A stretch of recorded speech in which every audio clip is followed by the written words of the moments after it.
Bismillahirrahmanirrahim. Assalamu alaikum viewers. My name is Yasser and welcome to my channel Get Knowledge. तो आज की इस video के अंदर जो एक्सेल का हमने 12 लेक्चर करना है, इसके अंदर हम देखेंगे कि फाइल मेन्यू को हम डिस्कस करना है और साथ सेव एंड सेव एज के अंदर क्या जो है डिफरेंस होता है वो उसको चेक करेंगे। तो पिछले लेक्चर के अंदर हमने जो होम मेन्यू था एक्सेल का वो सारा तकरीबन कंप्लीट कर लिया था फिल्टर के समेत। तो फाइनली अगर आपने वो लेक्चर्स नहीं देखे तो सबसे पहले वो आप जो है वो जरूर देखें। इस वीडियो की डिस्क्रिप्शन में लिंक आपको मिल जाएगा, वहां से आप एक्सेल का कोर्स देख सकते हैं। तो चलिए आज हम देख लेते हैं। ये एक फाइल है मेरे पास, इसका आप यहाँ से टाइटल जो है वो चेक कर सकते हैं, प्रैक्टिस डैश एक्सेल के नाम से, प्रैक्टिस के नाम से, यानी एक फाइल है। ठीक है, तो इसको हमने चेक करना है। तो सबसे पहले मैंने इसको सेव कर रखा है। मैं पहले सबसे फाइल मेन्यू के अंदर जाता हूं। सबसे पहले हम सेव एंड सेव एज की बात कर लेते हैं। ठीक है तो सेव का मतलब तो हुआ कि सिंपल आपने कोई फाइल को फॉर एग्जांपल सेव करना है, कोई नई फाइल बनाई। जैसे इसको मैं क्लोज करता हूं, अब मैं आपके सामने एक नया एक्सेल की फाइल ओपन कर लेता हूं। ठीक है, बिल्कुल जो है न्यू। तो यहाँ पर आप देख सकते हैं ये एक फाइल है, इसमें मैं कुछ भी यहाँ पे टाइप कर देता हूँ। फॉर एग्जांपल ABC मैंने टाइप कर दिया इसके अंदर।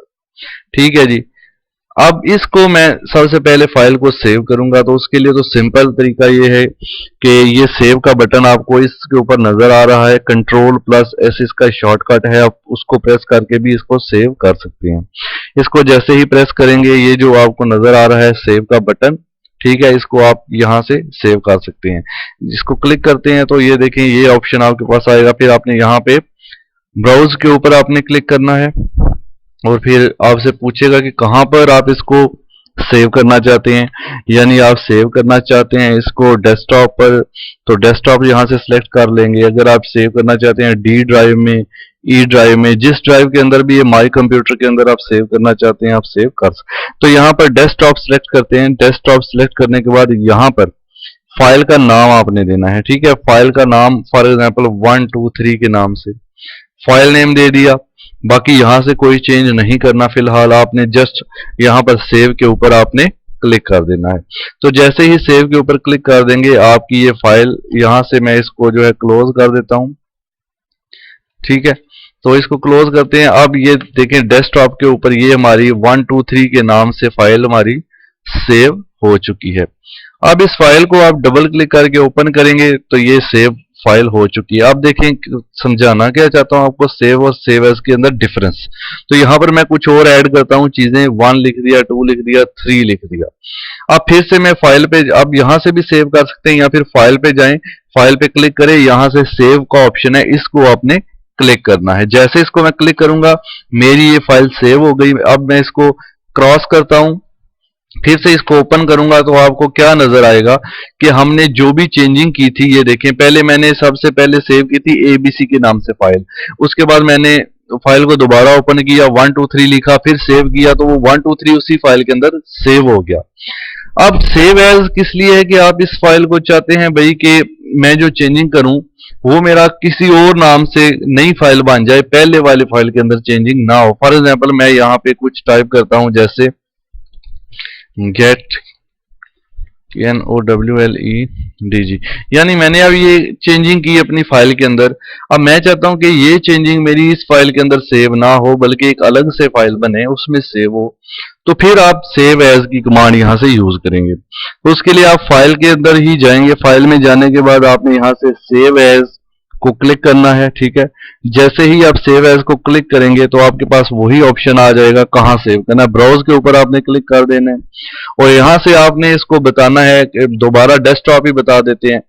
पहले इस फाइल का नाम यहां पर आप देख सकते हैं 1 2 3 है, तो अब इस फाइल का नाम मैं यहां पर 1 2 3 4 कर देता हूं, यानी अभी जो मैं सेव एज कर रहा हूं उस फाइल का नाम 1 2 3 4 होगा। तो ये करने के बाद इसको जस्ट सेव पे आपने क्लिक करना है और इस फाइल को क्लोज करना है। अब देखें आप, तो ये एक 1 2 3 के नाम से फाइल है, एक 1 2 3 4 के नाम से। तो जैसे हम 1 2 3 वाली फाइल पहले ओपन करते हैं तो इसमें आप देखेंगे कि जो हमने लास्ट पे चेंजिंग की थी, यहाँ पर गेट नॉलेज लिखा था, वो यहाँ पर आपको नजर नहीं आ रहा। यानी ये फाइल पहले सेव्ड है, तो पहले से इसके अंदर जो हमने चेंजिंग की वो अब इसमें नहीं है, बल्कि वो चेंजिंग इस फाइल के अंदर होगी 1 2 3 4 वाली, क्योंकि सेव एज किया था। तो इसको ओपन करते हैं डबल क्लिक करके, तो यहाँ पे आप देख सकते हैं कि वो चेंजिंग आपको यहाँ पे नजर आ रही है। यानी एक फाइल पे आप काम कर रहे हैं और आप उसी फाइल को किसी और नाम से सेव करना चाहते हैं, और आप चाहते हैं कि जो चेंजिंग इसके अंदर की है वो दूसरी फाइल, पहली वाली फाइल के अंदर ना आए, तो फिर आप सेव एज की कमांड यूज करेंगे। फॉर एग्जांपल इसमें एक और मिसाल है, इधर मैंने ये कुछ टाइप किया। अब अगर मैं फाइल पे जाके इसको जस्ट सेव पे क्लिक करता हूं, तो ये इसी के अंदर सेव हो गया। इसको आप देखें दोबारा 1 2 3 4 को ओपन करके, तो ये जो मैंने भी चेंजिंग की है, ये चेंजिंग आपको इसी फाइल के अंदर नजर आ रही है, ये वाली। लेकिन अगर मैं यहाँ पे कुछ और चेंजिंग करता हूं, जैसे फॉर एग्जांपल ये सारी, अब मैं इसको सेव एज करता हूं इस फाइल को, तो फाइल पे जाके सेव एज में जाने के बाद ब्राउज, और ब्राउज में जाने के बाद यहाँ पर डेस्कटॉप सिलेक्ट करेंगे, और यहाँ पर अब इस फाइल का नाम है 00 कर देता हूँ, ठीक है। और डेस्कटॉप पे ये सेव होगा, सेव पे क्लिक कर देंगे, और अब मैं इसको क्लोज करके ये 00 वाली फाइल को डबल क्लिक करके ओपन करूंगा, तो आप देखेंगे जितनी भी चेंजिंग की थी वो इसके अंदर आपको नजर आ रही है ये सारी, लेकिन इसके अंदर नहीं होगी, क्योंकि सेव एज किया था तो 1 2 3 4 वाली फाइल के अंदर वो चेंजिंग नहीं होगी, ठीक है।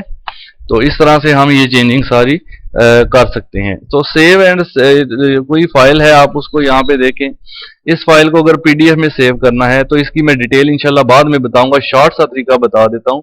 फाइल पे जाएं, सेव एज पे जाएं, ब्राउज, और यहां से इसको कोई भी नाम देने के बाद आप ये जो ऑप्शन है सेव एज टाइप का जो ऑप्शन है, इसको क्लिक करें, और यहां पर आपने पीडीएफ सेलेक्ट करना है, ये वाला पीडीएफ सेलेक्ट करने के बाद जस्ट सेव पे क्लिक करना है। तो आपके पास जो फाइल सेव होगी वो पीडीएफ के अंदर सेव होगी। इसमें प्रिंट लेना आसान होता है। इसकी सेटिंग इंशाल्लाह नेक्स्ट किसी लेक्चर के अंदर जो है वो बताई जाएगी। तो तो इसकी बाकी सेटिंग के बारे में मैं आपको बाद में बताऊंगा। और अगर आपको आज की वीडियो अच्छी लगी है तो इसको लाइक ज़रूर करें, और हमारे चैनल गेट नॉलेज को सब्सक्राइब कर लें, ताकि हर आने वाली वीडियो आपको सबसे पहले और आसानी से मिल सके। तो thanks for watching. Next video में इंशाल्लाह मिलेंगे, तब तक के लिए अल्लाह हाफिज़।